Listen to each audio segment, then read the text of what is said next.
Welcome to the थियो study hub. मेरा नाम है शिवानी असवाल।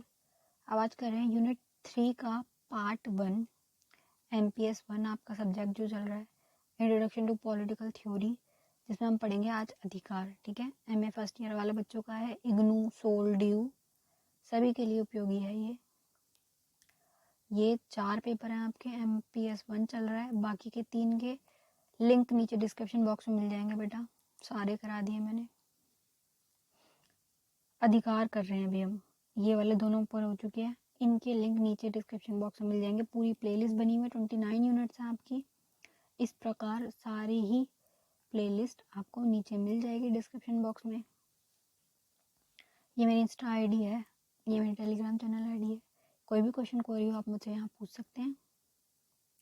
ये वाली पूरी पीपीटी आपको टेलीग्राम चैनल आईडी पे मिल जाएगी। बेटा टॉपिक्स देख लीजिए, जिसमें है सबसे पहले अधिकार क्या है, बेसिक जो आपको पता है ऑलरेडी। अधिकार का अर्थ ये सब, ठीक है, इसके दावा, अर्थ, ये बेसिक चीज़ें हैं, ये सब पता है। ये पढ़ेंगे परिकल्पनाएं, ये इंपॉर्टेंट होगा, जिसमें टोटल 5 हैं ये कि प्राकृतिक अधिकार क्या है, विधि संगत अधिकारों का ऐतिहासिक, समाज कल्याण, मार्क्सवादी। ठीक है, ये करना है डीप में, ये सब तो बना के भी लिख दो, इसमें कुछ खास नहीं है। फिर ये जनसाधारण के अधिकार, लस्की के अंदर, ये मोस्ट इम्पॉर्टेंट है बेटा, क्वेश्चन इसमें से आएगा, क्योंकि ये तो चीज़ें पता है ऑलरेडी, इतना आसान पूछेंगे नहीं। ये पूछा जाएगा लास्की के अधिकार की अवधारणा। लास्की कौन है? एक विचारक है जो कि पश्चिमी विचारक हैं, उनके हिसाब से अधिकार क्या है ये पढ़ना है। जैसे हमने पढ़ा था ना, JS मिल के हिसाब से स्वतंत्रता क्या है, अरस्तु के हिसाब से ये क्या है, सारे है ना अलग अलग विचारक, उनके हिसाब से करते हैं ना, वैसे इनके हिसाब से ये अलग करना है, जो कि इंपॉर्टेंट है। मानवाधिकार की परिकल्पना, ये बेसिक छोटा सा टॉपिक है, मानवाधिकार क्या है। चलिए स्टार्ट करेंगे। सबसे पहले देखेंगे अधिकार का अर्थ। सबसे इम्पोर्टेंट जो पूरा का पूरा चैप्टर है वो क्या, अधिकार है क्या। अधिकार देखो बेटा क्या है, हमारे लिए न्यायपूर्ण हक है बेटा। क्या है? न्यायपूर्ण हक, हमारा हक है कि ये जो चीज़ें हैं, ये जो अधिकार है, ये हमारा हक है। इंसान होने के नाते हम पैदा हुए हैं, तो हमारे ये सब है कि स्वतंत्र हो हम, समानता हो हमारे पास, शोषण के विरुद्ध अधिकार हो, धर्म की स्वतंत्रता हो, संस्कृति शिक्षा की हो, संवैधानिक उपचारों का भी अधिकार हो हमारे पास। ये सारी चीज़ें क्या है, हमारा एक हक है, जो कि न्यायपूर्ण हक है। कुछ गलत नहीं मांग रहे, अन्याय वाला कुछ नहीं है, ये सब न्यायपूर्ण है, बेसिक है, ये मूल अधिकार है हमारे जो हम चाहते हैं। यही है अधिकारों का अर्थ, कि ये क्या है, न्यायपूर्ण अधिकार हैं, हक हैं, जो कि व्यक्ति के विकास के लिए बहुत इंपॉर्टेंट है। बिना इनके देखो हम कुछ भी नहीं कर पाएंगे, हमारी पर्सनैलिटी जीरो रह जाएगी, ना हम कुछ काम कर पाएंगे, ना हम बोल पाएंगे, ना हम रह पाएंगे, जीरो हो जाएगा हमारा लाइफ स्टाइल। ठीक है, तो ये बहुत इंपॉर्टेंट है, ये करना है, क्योंकि अगर व्यक्ति का विकास नहीं हो तो समाज का विकास कैसे होगा, समाज का विकास नहीं हो तो पूरे देश का विकास कैसे होगा। तो यही क्या, एक अच्छे तरीके से विकास करने के लिए हम इनकी ज़रूरत है, तो ये टॉपिक इम्पॉर्टेंट है। ठीक है, अधिकार हमारे सामाजिक जीवन की अनिवार्य आवश्यकता है। क्या है? ये बेसिक है, बिल्कुल अनिवार्य आवश्यकता है, जिनके बिना ना तो व्यक्ति अपने व्यक्तित्व का विकास कर सकता है, पर्सनैलिटी जीरो हो जाएगी अगर अधिकार ही नहीं मिले, तो हम अपने व्यक्तित्व का विकास कर ही नहीं सकते। क्योंकि देखो अगर शिक्षा का अधिकार नहीं मिला है ना, तो हम पढ़ नहीं पाएंगे, पढ़ाई नहीं की तो फिर तो डूब गया जीवन, बचा ही क्या फिर, है ना। पढ़ाई से तो हमें इतनी सारी चीज़ें समझ आएंगी। शोषण अगर हमारे साथ कोई कर रहा है, हम फंस गए किसी चीज़ में, हमारे साथ शोषण हो ही जा रहा है, बाल मजदूरी में फंस गए हम, हमारे साथ गलत हो रहा है, हम कभी से निकल नहीं पाए, तो सोचो कैसा जीवन हो जाएगा। तो ये सारी चीज़ें बहुत इंपॉर्टेंट है हमारे जीवन के विकास के लिए, हमारे जीवन के लिए, हम ताकि अच्छा जीवन जी सके। ठीक है, और ना ही समाज के लिए उपयोगी कार्य कर सकते हैं। अगर कुछ हमारे साथ ये अधिकार छीन गए हमारे, तो एक समाज में हमारी भागीदारी जीरो हो जाएगी। वस्तुतः अधिकारों के बिना मानव के जीवन का अस्तित्व की कल्पना ही की जा सकती है। ये बोल रहे हैं कि मान लो अगर ये अधिकार ना हो तो हमारे जीवन की वैल्यू जीरो हो जाएगी, क्या ही बचेगा हमारे पास फिर। ठीक है, इसी कारण वर्तमान समय में प्रत्येक राज्य द्वारा आधिकारिक विस्तृत अधिकार प्रदान किए जाते हैं। मतलब कोई भी सरकार हो, अधिकार सब में दिए जाते हैं और अच्छे तरीके से दिए जाते हैं। लस्की के शब्दों में, जिनका मैं पढ़ना ना विचारक, उन्हीं का नाम ले रहे हैं ये। लस्की के शब्दों में कहा जाता है कि एक राज्य है, राज्य मतलब क्या बेटा, सरकार, स्टेट से मतलब नहीं है इसका। ठीक है, अपने नागरिकों को जिस प्रकार के अधिकार प्रदान करता है, उन्हीं के आधार पर राज्य को अच्छा या बुरा कहा जा सकता है। बिल्कुल आसान भाषा में बोल रहे हैं ये, कि वो सरकार अच्छी है तो अच्छे वो देगी, सरकार गलत है तो अधिकार वो देगी ही नहीं, है ना। कि कौन सी सरकार कितने अधिकार दे रही है और कैसे दे रही है, इससे तुम ये बता सकते कि वो सरकार अच्छी है या बुरी है, ठीक है। हम हमारी सरकार ने हमें पूरे अच्छे अधिकार दे रखे हैं तो हम ये कह सकते हैं हमारी सरकार अच्छी है, सारे अधिकार उन्होंने दे दिए हमें ताकि हम अपने जीवन का विकास कर सकें, ठीक है। मनुष्य के विकास के लिए बहुत इंपॉर्टेंट है ये। बेसिक आपकी वो हो गई। अब देखो कितने प्रकार के होते हैं, नैतिक अधिकार हो गए, मॉरल हो गए, लीगल राइट्स हो गए, सामाजिक नागरिक अधिकार हो गए, राजनीतिक अधिकार हो गए, सारे करेंगे हम आगे। अभी ये क्या बोला, परिभाषा है। अब देखो बेटा आपका पेपर है तो आपके पेपर में सिर्फ 2 शीट है, एक आंसर को सॉल्व करने के लिए 2 ही शीट्स हैं। 2 शीटों में कैसा करना है, टू द पॉइंट आंसर लिखना है।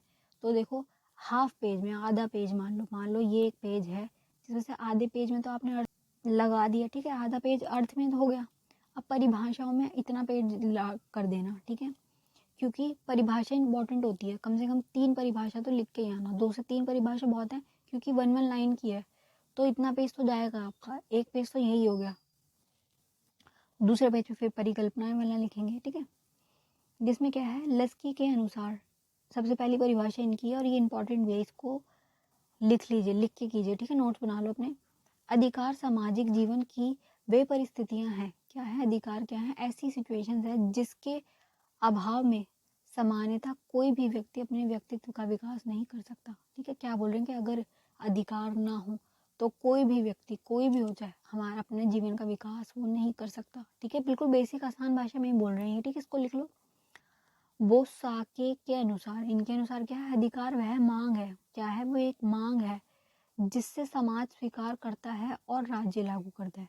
समाज क्या है, स्वीकार करता है कि हाँ हम एक्सेप्ट करते हैं अच्छी चीज़ है, राज्य लागू कर देता है कि हाँ ये ठीक है, इसमें कुछ गलत नहीं, फिर वो उसको लागू कर देता है। कुछ उसमें गलत ना हो, कोई भी गलत मतलब 1% भी नेगेटिव चीज़ ना आए तो फिर उसे राज्य जो है लागू कर देता है कि हाँ ये सही बात है, इसको दिया जा सकता है, इससे किसी और की हानि नहीं होगी, ठीक है। भारतीय विद्वान श्रीनिवास शास्त्री के अनुसार, ठीक है, ये अब भारतीय हैं, ये दोनों तो कौन थे, वेस्टर्न वाले, अभी भारतीय का पढ़ेंगे। अधिकार समुदाय के कानून द्वारा स्वीकार वह व्यवस्था है, कानून जो है अब उसे स्वीकार करे, कुछ गलत ना हो, स्वीकार वह व्यवस्था है, नियम है, रूल्स है, रीति है जो नागरिक के सर्वोच्च नैतिक कल्याण में सहायक होती है, ठीक है, समझ गए, सर्वोच्च नैतिक कल्याण में सहायक होती है। अधिकार मानव व्यक्ति के विकास हेतु आवश्यक सामाजिक दावे हैं, क्या है, ये दावे हैं जो कि बहुत इंपॉर्टेंट है एक इंसान के विकास में। वे व्यक्ति के संबंध रखते हैं, ये सारे क्या हैं, व्यक्ति से संबंध रखते हैं जितने भी अधिकार, और ऐसी परिस्थितियां प्रदान करते हैं जिसके बिना वे स्वयं का अस्तित्व में होने का प्रयास नहीं कर सकता। अगर अधिकार नहीं होंगे तो हम अस्तित्व में रह ही नहीं सकते, ठीक है। वे सामाजिक होते हैं, अधिकारों की प्रकृति कहती है सामाजिक, सामाजिक होते हैं ये, समाज प्रदत्त और राज्य द्वारा सुरक्षित किए जाते हैं। राज्य भी व्यक्तियों से उनको नहीं छीन सकता, सरकार हमारे अधिकार हमसे नहीं छीन सकती, फिर वो सरकार किस काम की, जो हमसे हमारे अधिकार ही छीने, ठीक है। ये वे समाज विकास और विशिष्ट चरण को प्रतिबद्ध करता है, ठीक है। ये क्या बोला, समाज के विकास के विशिष्ट चरण को बढ़ाता है, ठीक है बेटा। ये बात घूम फिर के इस चीज़ पे फोकस करें कि जो लोकतंत्र है हमारा, उसमें मोस्ट इम्पॉर्टेंट अगर कोई चीज़ देखी जाए तो वो अधिकार ही है। बिना अधिकारों के लोकतंत्र भी सफल नहीं होगा, लोकतंत्र की वैल्यू भी फिर 0 हो जाएगी कि अगर अधिकार ही नहीं दिए गए। अधिकारों की प्रकृति, नेक्स्ट टॉपिक क्या है बेटा, अधिकारों की प्रकृति, ठीक है। अब तक जो चर्चा की गई है कि उसके आधार पर यह पहचाना आसान है उसकी अधिकारों की मूल क्या है, अधिकार क्या है, ये समझ आ गया कि क्या है अधिकार। अधिकारों की प्रकृति अधिकारों के अर्थ में ही छिपी हुई है। अधिकार केवल दावे नहीं है, वे दावों की प्रकृति है। अधिकार ये नहीं कि गलत दावे करो, दावों की प्रकृति है। प्रकृति क्या है दावों, इसकी अधिकारों की सामाजिक है। देखो जो बुक की लैंग्वेज है थोड़ी सी कठिन होती ही है, 10 ईयर वगैरह उठा लो, 16 की बुक से आप उठा लो, थोड़ी सी कठिन होती है, प्लस ये कि हिंदी पहले ही कठिन है तो इसमें वो मत होना कंफ्यूज। आसान भाषा में मैं समझाऊंगी, आप चेंज कर सकते हो वर्ड, ऐसा कुछ खास नहीं कि बुक की ही लैंग्वेज लिखनी है, बुकिश लैंग्वेज कौन सा हर बच्चा नहीं लिख सकता, पेपर तो उन्हें चेक करना ही है, नॉर्मल भाषा में भी आप लिख सकते हो। बेसिक कॉन्सेप्ट समझते हुए चलो, क्योंकि अगर आपको कॉन्सेप्ट समझ आता है ना कि बोल क्या रहे, टॉपिक क्या है, फिर आप उसको खुद ही बना के कर सकते हो, फिर आपके लिए कुछ मुश्किल नहीं रहेगा। बस इसको समझ लो कि ये कहना क्या चाह रहे हैं, ठीक है। अधिकार दावे हैं, अधिकार क्या है, दावे हैं जो जनता करती है, लोग करती है, लेकिन सभी दावे अधिकार नहीं हो सकते। बट क्या है, अब देखो जनता तो फिर कुछ भी मांग सकती है, गलत चीज़ें भी आ रही है इसमें, नेगेटिव भी आ रही है ना। पॉजिटिव अगर है, अधिकार दावे हैं, ठीक है, लेकिन सारे दावे अधिकार भी नहीं हो सकते, गलत भी नहीं हो सकते। जब सरकार उस पर ठप्पा लगा देने, हाँ ये चीज़ ठीक है, सरकार की मोहर जब लग जाती है कि हाँ ये ठीक है, दे सकते हैं, इसमें कुछ गलत नहीं है, किसी और का नुकसान नहीं हो रहा, तब बनता है वो अधिकार, ठीक है। ये बात चल रही है कि अधिकार क्या है, दावे हैं, बट लेकिन सारे ही दावे जो जनता कर रही है, गलत भी हो सकते हैं, उसमें कुछ कुछ मनमानी वाले हों, वो सारे ही दावे अधिकार नहीं हो सकते। अधिकार वे दावे हैं जिससे समाज द्वारा मान्यता प्राप्त हो। जो चीज़ सही होगी उसको समाज मान्यता देगा कि हाँ ये चीज़ गलत नहीं है, वो ठीक है। ऐसी मान्यता के बिना अधिकार खोखले दावे हैं, ठीक है। बिना समाज की मान्यता के, जिसे समाज एक्सेप्ट ना करे प्लस सरकार एक्सेप्ट ना करे, उसकी कोई वैल्यू नहीं है। फिर तुम चाहे कुछ भी बोलते रहो, क्योंकि देखो अगर लोग दावे करने पे आए तो लोग तो कुछ भी दावा कर देते हैं। कोई भी चलता फिरता बोले कि भाई ये वाली बिल्डिंग मेरी है, मैं दावा करता हूँ ये मेरी है, ये मेरा अधिकार है, मेरा प्रॉपर्टी का राइट है, ये मेरी है। ऐसे थोड़ी ना होता है। जिसका घर है उसके पास कागज है, उसके पास पूरा प्रूफ है कि ये मेरा है, वो उसका है ना। दावा करने से कुछ नहीं हो सकता। जो चीज़ सही है, पॉजिटिव है, जिसमें कुछ गलत नहीं है, किसी और का नुकसान नहीं है, वो अधिकार बनेगा। हर दावा जो है वो अधिकार नहीं बनता, ठीक है। समाज चरित्र में संगठित है और एक व्यक्ति को स्पष्ट रूप से समाज के जो कुछ भी मान्यता है उसके अलावा कोई भी अधिकार नहीं हो सकता। देखो बेटा क्या बोल रहे हैं कि समाज की मान्यता के बिना अधिकार जीरो है। समाज का राजी होना प्लस सरकार का राजी होना कि हाँ ये चीज़ ठीक है, तभी ही वो मानी जाएगी, ठीक है। अधिकार सामाजिक है। अधिकार कैसे हैं बेटा, सामाजिक है। अधिकारों की प्रकृति कैसी है, सामाजिक है। इसको लिख लीजिए, मेन है ये, क्योंकि आपको टू द पॉइंट लिखना है। ये जरूर लिख देना, अधिकार की प्रकृति कैसी है, अधिकार सामाजिक है। प्रकृति मतलब क्या, तो बेटा नेचर। जैसे मान लो कोई इंसान है, हम बोलते हैं ना यार इसका नेचर बड़ा अच्छा है। कोई अजीब लोग भी होते हैं, चिड़चिड़े अजीब से, तो बोलते हैं यार इसका नेचर बड़ा बेकार है, इसकी प्रकृति ही खराब है, इसका इंसान का मूड ही खराब है, नेगेटिव इंसान है ये। तो ऐसे यही बोल रहे कि जो अधिकार है ये है क्या, इसकी प्रकृति क्या है, अधिकारों का नेचर कैसा है। तो ये कि अधिकारों का नेचर कैसा है, सामाजिक है। समाज के हिसाब से चलता है, समाज के बारे में सोच के चलता है। समाज में कौन आता है, सब सब सब बराबर। समाज में ऐसा तो है नहीं कि सिर्फ अमीर आ रहे हैं या सिर्फ गरीब आ रहे हैं या सिर्फ इस धर्म के आ रहे हैं या इस जाति के आ रहे हैं। समाज सबसे मिलके बनता है। समाज में बेटा सब है। तो अधिकार कैसे हैं, सामाजिक है, पूरे समाज के लिए हैं। जिसमें सबसे पहली बात क्या आती है, सब बराबर। अधिकार जो दिए जाते हैं सबके लिए इक्वल होते हैं। ऐसा नहीं हो सकता ये अधिकार सिर्फ इनका है या इनका है, अधिकार इक्वल है। वे इस अर्थ में सामाजिक हैं कि वे किसी भी समय समाज से निकलते हैं। वे सामाजिक हैं क्योंकि वे कभी भी असामाजिक नहीं हो सकते। असामाजिक क्या होता है बेटा, कोई गलत चीज़ बोलते हैं ना, ये कुछ असामाजिक तत्व हैं। बोलते हैं ना, न्यूज़ वगैरह में सुना होगा आपने कि हमारा समाज तो बहुत अच्छा है, लेकिन जो क्रिमिनल्स होते हैं ना, इनको असामाजिक तत्व कहा जाता है, उनको नाम से बोला जाता है। क्रिमिनल हो गए, कोई गलत लोग हो गए, चोरी चकारी करने वाले हो गए, उन सबको असामाजिक कहा जाता है कि ये कुछ असामाजिक तत्व हैं। क्योंकि समाज से कैसा है, पूरा सब लोग अच्छे हैं, सब में सबके घर परिवार है, सब काम कर रहे हैं, सब अपनी फैमिलीज के साथ रहते हैं, ये समाज है जिसमें सब नॉर्मल है, कोई किसी के खिलाफ नहीं रह रहा। असामाजिक तत्व क्या होती है, गलत चीज़ें। तो ये कि जो अधिकार है उसमें कुछ भी असामाजिक नहीं हो सकता। अधिकारों की प्रकृति कैसी है, सामाजिक, ठीक है। असामाजिक तत्व कुछ भी नहीं हो सकता, असामाजिक गलत चीज जो भी है, नेगेटिव कुछ भी नहीं आ सकता उसमें, ठीक है। और व्यस्त वास्तव में कभी भी असामाजिक नहीं हो सकता। ये बोल रहे कि सच में अधिकार जो है कभी भी असामाजिक नहीं हो सकते।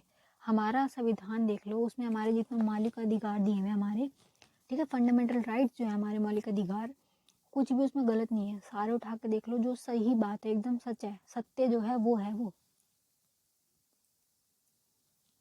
नेक्स्ट देखेंगे, वे सामाजिक हैं क्योंकि समाज के उद्भव से पहले अस्तित्व में नहीं थे, ठीक है।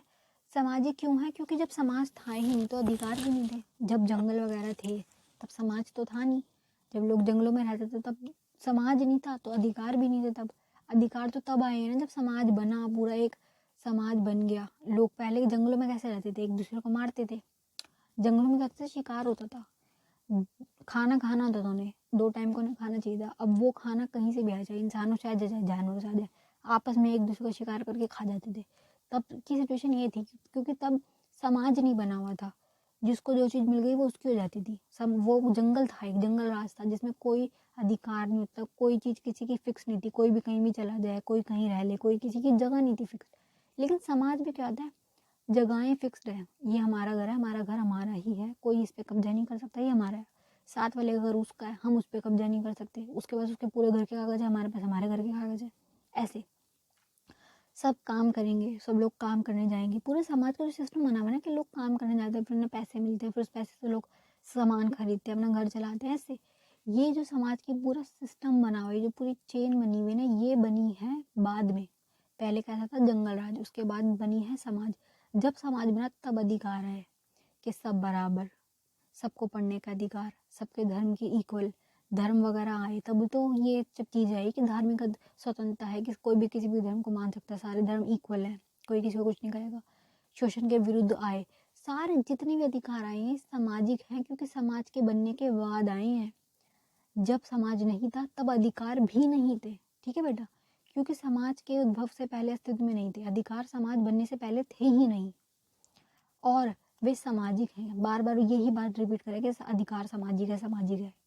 अधिकारों की प्रकृति कैसी है, अधिकारों का नेचर कैसा है, सामाजिक, क्योंकि समाज द्वारा कथित सामान्य भलाई के खिलाफ उनका प्रयोग नहीं किया जा सकता, ठीक है। सामान्यता भलाई के खिलाफ कोई भी चीज़ जो समाज के भलाई के लिए है, उसके खिलाफ अधिकारों का यूज़ नहीं किया जा सकता। अधिकार हमेशा सकारात्मक होंगे, पॉजिटिव होंगे, कुछ भी उनमें गलत हो ही नहीं सकता, असामाजिक उसमें नहीं होगा।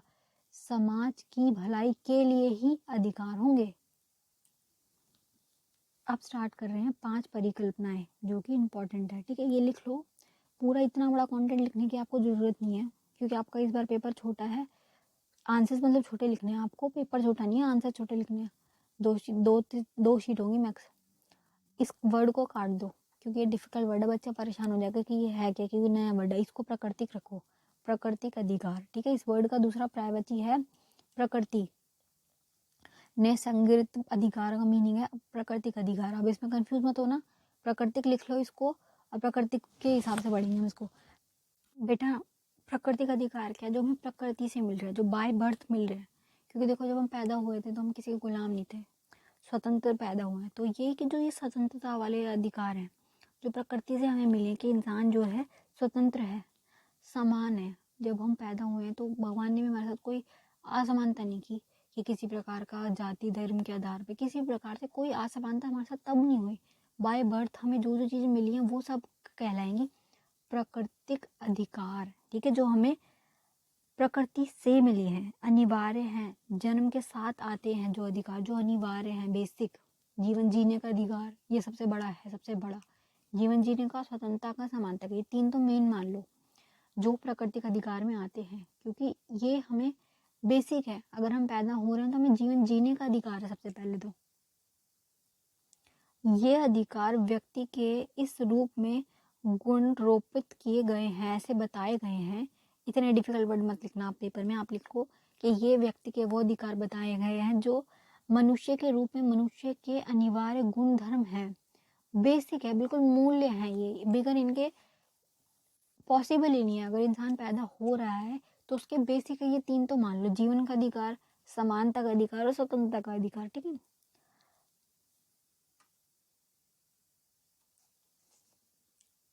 विधि संगत अधिकारों की परिकल्पना। विधि संगत क्या है बेटा, विधि मतलब विधान के द्वारा, विधि विधान जो हमारे कानून है, जो लीगल राइट्स है हमारे, जो सरकार से हमको मिलते हैं, सारे मौलिक अधिकार जितने भी हमारे हैं सारे लीगल में ही आएंगे हमारे को, जो संविधान दे रहा है, ठीक है। अब इसमें क्या है, सरकार हमारे विकास के लिए, समाज के विकास के लिए जो जो दे रही है, ठीक है। और ये सरकार देती भी है और ले भी सकती है, सरकार के पास पावर है कि यदि कोई दिक्कत आ रही है उस अधिकार से, जनता के हित में नहीं जा रहा वो अधिकार, तो उसे वापस भी लिया जा सकता है। इसका सबसे अच्छा एग्जाम्पल है जो हमारा 7वां मौलिक अधिकार था, प्रॉपर्टी का अधिकार, उसको हटा दिया गया, उसे कानूनी अधिकार बना दिया गया। था क्या वो मौलिक अधिकार, बट उससे दिक्कत आ रही थी बहुत ज़्यादा। लोगों की प्रॉपर्टी वाले जो डिस्ट्रीब्यूट है इसमें दिक्कत आ रही थी, लोगों की जो प्रॉपर्टी की लड़ाइयाँ होती ना, दावे वगैरह गलत झूठे, इसमें दिक्कत आ रही थी। तो इसलिए उसका मौलिक अधिकार को हटा के कानूनी अधिकार में ला दिया, है ना। पहले दिया फिर ले भी लिया। ये इसका सबसे बड़ा और अच्छा एग्जाम्पल है, ठीक है। और दूसरी बात ये कि जितने भी अधिकार हैं इनकी रक्षा भी कौन करता है, सरकार। तो घूम फिर के जो भी अधिकार वाला टॉपिक है इसमें लीगल राइट इंपॉर्टेंट बन जाएंगे। सारे 5 हम परिकल्पनाएं पढ़े ना, 5 प्रकार पढ़े, उनमें से ये वाला इंपॉर्टेंट है, क्योंकि सरकार के हाथ में ही पावर है कितने अधिकार देने नहीं देने, कौन सा अधिकार सही है, और उन अधिकारों की रक्षा करने का काम भी इनका ही है। जिसे बेटा कानूनी अधिकार सिद्धांत के नाम से जाना जाता है। कानूनी अधिकार भी नहीं कहते हम, विधि संगत अधिकार भी नहीं कहते हैं। इसके पक्षधरों के नाम ये हैं, इसको लिख लीजिए, 3-4, 2-3 बहुत है, इतना लिख लीजिएगा। अब ये क्या है, इस परिकल्पना के लक्षण, इसमें क्या है, राज्य ही अधिकारों के विधेयक परिभाषित करता है कि क्या अधिकार है, कैसे है, वो राज्य ही तो हमें बताएगा, सरकार उसकी परिभाषा करता है और निर्धारित करता है, तय भी सरकार ही करती है, कौन सा अधिकार कितना देना है, किसको देना है, कैसे देना है, सब कुछ डिसाइड सरकार करती है, ठीक है। अधिकार ना तो राज्य के पूर्ववर्ती और ना ही उसके अग्रवर्ती हो सकते हैं, क्योंकि राज्य ही अधिकारों का स्रोत होता है। अधिकार सरकार से बढ़ के नहीं हो सकते, ना सरकार के खिलाफ जा सकते, क्योंकि सरकार ही उसके स्रोत होती है, सरकार ही उसे तय करती है, कोई भी गलत अधिकार बन नहीं सकता, ठीक है, सरकार ही से डिसाइड करेगी। राज्य ही वह कानून ढांचा तय करता है, कानून, ये सरकारी कानून बन रहे हैं, सरकारी जो अधिकार बन रहे हैं, इसका ढांचा, जो इसका स्ट्रक्चर है, वो सब सरकार ही तय करती है, जो अधिकारों का स्रोत होते हैं। और क्योंकि यह राज्य ही है जो अधिकारों का उपभोग पर बल देती है, मतलब ये कि लागू हो भी रहे हैं, ये जो अधिकार है इनको जनता मान रही है, सभी के अधिकारों का पालन हो रहा है, किसी के अधिकारों का हनन तो नहीं हो रहा है, ये सब हर चीज की देखभाल काम करने का काम इसका है, कानून वालों का, ठीक है, सरकार का। क्योंकि कानून ही अधिकारों को जन्म देते हैं, कानून ही अधिकारों को जन्म देते हैं। जितने भी ये राइट्स हैं, लॉ ही तो हैं, जितने भी हमारे मौलिक अधिकार हैं, ये सब कानून में ही तो हैं, संविधान में ही तो हैं। संविधान क्या है, अब बुक ऑफ रूल्स, सारे रूल लिखे हुए उसमें, उस रूल्स में से ये वाले भी हैं, ठीक है। तो ये क्या है, कानून ही अधिकारों को जन्म देता है और कायम रखता है। देखो अगर सरकार ना हो, इमेजिन, भगवान ना करे ऐसा कभी हो, बट इमेजिन कि अगर हमारी सरकार नहीं है तो हमारे उस अधिकारों की वैल्यू 0 हो जाएगी, मानेगा कौन उन अधिकारी को। जैसे हमारा अधिकार है, जीवन जीने का अधिकार है, लेकिन अगर सरकार ना हो तो लोग पता है कैसे होते हैं, कैसी लोगों की प्रवृत्ति है, लोगों की सोच कैसी है, एक दूसरे को मारने में टाइम नहीं लगाएंगे ये, क्योंकि अगर लोग डरते हैं तो सरकार से ही डरते हैं कि पुलिस आ जाएगी और हम पकड़े जाएंगे, मर्डर के केस में अंदर जाएंगे अगर कुछ हुआ तो ये कि अगर अधिकार हैं तो उनकी रक्षा जो कर रहा है वो सरकार ही है। बिना सरकार के ये पूरा संविधान, ये पूरा स्ट्रक्चर, सारे रूल्स वगैरह 0 हो जाएंगे, ठीक है। अब तक विधि के विषय वस्तु बदलती रहती है, मतलब ये कि चेंजेस सरकार करती रहती है, अपडेट करती रहती है समय के साथ। देखो समय बदल रहा है, समय के साथ चीज़ें बदलनी पड़ती है। पुराने टाइम पे पुरानी सिचुएशन के हिसाब से दिक्कत थी तो उसके हिसाब से वो अधिकार थे, अब नई सिचुएशन आ रही है तो उसमें चेंजेस जो है वो करते रहते हैं, जैसे हम अमेंडमेंट कहते हैं, संशोधन पढ़ते हैं ना बेटा, वही कह रहे हैं कि अधिकारों का वास्तव अर्थ भी बदलता है। जैसे ये एग्जाम्पल इसका मैंने अभी बताया ना कि पहले इन्होंने दिया अधिकार प्रॉपर्टी वाला 7वां मौलिक अधिकार, फिर उसको हटा के कानूनी अधिकार बना दिया, चेंज कर दिया, चेंजेस किए जा सकते हैं। नेक्स्ट क्या, अधिकारों का ऐतिहासिक परिकल्पना। इसमें कुछ नहीं है बेटा, हिस्ट्री बतानी कि अधिकार कैसे कैसे थे, पुराने टाइम से कैसे चलते आ रहे, इसका कितना लंबा इतिहास है। जब भी इतिहास वाला है ना, चाहे लोकतंत्र का इतिहास पूछ ले, चाहे समानता है, किसी भी अधिकार का कुछ भी पूछ ले, एक ही 4 लाइन में याद कर लो कि इसका अधिकार, इसका इतिहास बहुत पुराने समय से चलता आ रहा है, लंबे समय तक चलता आ रहा है, कि बेटा इसकी भी जर्नी लंबी है। कोई भी चीज़ आई हो, अब तक तो सबकी ही जर्नी लंबी हो चुकी है। तो ये यही कह रहे हैं कि अधिकारों की ऐतिहासिक परिकल्पना है, जिसे बेटा इस सिद्धांत के नाम से भी जाना जाता है, ऐतिहासिक परिकल्पना अधिकारों की राज्य की एक लंबी ऐतिहासिक प्रक्रिया का परिणाम से जन्म लेती है। पुराने समय से लंबी प्रक्रिया चल रही है। इसका दृष्टिकोण यह है कि अधिकार परंपराओं प्रथाओं से जन्म लेते हैं। पुराने टाइम से परंपराएं चलती आ रही जो कि सही थी या गलत थी, जैसे मान लो असमानता वाली थी, गलत परंपरा थी, गलत प्रथा थी कि गरीब लोग जो हैं, जो इस जाति के लोगों से हम देखेंगे नहीं, ये वो है ना, पहले के टाइम चल रहा था, वर्ण व्यवस्था थी। तो ये जो गलत परंपराएं थी, इसको ठीक करने के लिए ही तो अधिकार है, समानता का अधिकार यहीं से तो आया। तो ये जो प्रथाएं हैं, इन प्रथाओं से, परंपराओं से ही अधिकार जन्म लेते हैं। ठीक है, धीरे धीरे धीरे धीरे आके वो उसमें चेंजेस करते हैं। रूढ़िवादी वर्ग, रूढ़िवादी पता है ना, पुरानी गलत जो सोच होती है, ने प्रथाओं सिद्धांत पर जोर देते हुए कहा है कि लोग किसी भी चीज पर अधिकार रखते हैं जिसे व्यवहार अथवा भोग में काफी लंबे समय के से निर्भर रूप से करते आ रहे हैं, था माना कि हर अधिकार लंबे नियम पालन के बल पर टिका है। क्योंकि परंपराएं एवं प्रथाएं अपने अटल व सतत प्रयोग के लिए परिणामस्वरूप दृढ़ होती हैं, वे अधिकार का रूप ले लेती हैं। मतलब ये जो पुराने समय से चलता आ रहा है, धीरे धीरे धीरे धीरे चलते चलते वो अधिकार भी बन जाता है। ठीक है, यह परिकल्पनाएं इस समय से इस समय तक की हैं। बेसिक इसमें ये बोले कि लंबा इसका इतिहास है, और ये 2 लाइन याद रखो कि अधिकारों का जन्म परंपराओं प्रथाओं से बनता होता है। ठीक है, अधिकारों की समाज कल्याण परिकल्पना है। अब देखो बेटा, ये बेसिक है बिल्कुल, कि जितने भी अधिकार, इनका काम क्या है कि समाज का कल्याण करना, जो हमारा समाज है वो आगे बढ़े, उसका विकास हो, बस ये ही है इसमें, इससे ज़्यादा कुछ नहीं है। वर्ड से ही समझ आ रहा है। ठीक है, एक बार रीड कर देती हूँ उसको। अधिकार क्या है बेटा? समाज कल्याण की शर्तें हैं कि हमारा जो राज्य है, जो हमारी सरकार है, उसे सिर्फ ऐसे अधिकारों को मान्यता देनी चाहिए जो समाज के कल्याण के लिए प्रोत्साहित हो। ठीक है, कि सिर्फ और सिर्फ ऐसे अधिकार लागू किए जाएं जो भलाई में हो, लोगों की, सबकी भलाई में हो, समाज कल्याण के सिद्धांत पे आधारित हो। ठीक है, चलिए, best of luck for your exam बेटा। किसी को कुछ ना समझ आ रहा हो तो कमेंट बॉक्स में पूछ लीजिएगा। सब्सक्राइब ज़रूर करके जाना अगर वीडियो अच्छी लग रही हो तो। ठीक है, शेयर भी कर दो अपने दोस्तों को। अभी टाइम है आपके पेपर में, बट अभी से कर लो ये सब्जेक्ट, क्योंकि 29 यूनिट्स हैं और बाकी की तो 35-35 जाएगी। सोचो एंड में फिर फंस जाओगे। मैंने बहुत सारे बच्चे ऐसे देखे जो इसमें एमए में जाके फेल हो रहे, बैक आ रही है उनकी, क्योंकि एमए में जाके बच्चा सोचता पढ़ लिया सब कुछ, अब क्या पढ़ना। बट ये अलग है, जो आपने ग्रेजुएशन लेवल से पढ़ा उससे ऊपर है ये सब्जेक्ट, और ज़्यादा डीप में जाएंगी बातें। बच्चा से समझता नहीं है, बस ये सोचता है ये तो सब पता है, मुझे कर दूंगा पेपर में। वहाँ जाके पता चलता है कुछ आ नहीं रहा समझ, लिखा जा नहीं रहा, टपक गए। तो इसलिए पढ़ लीजिए अभी से ही, किसी को कुछ ना आ रहा हो तो आप पूछ सकते हैं।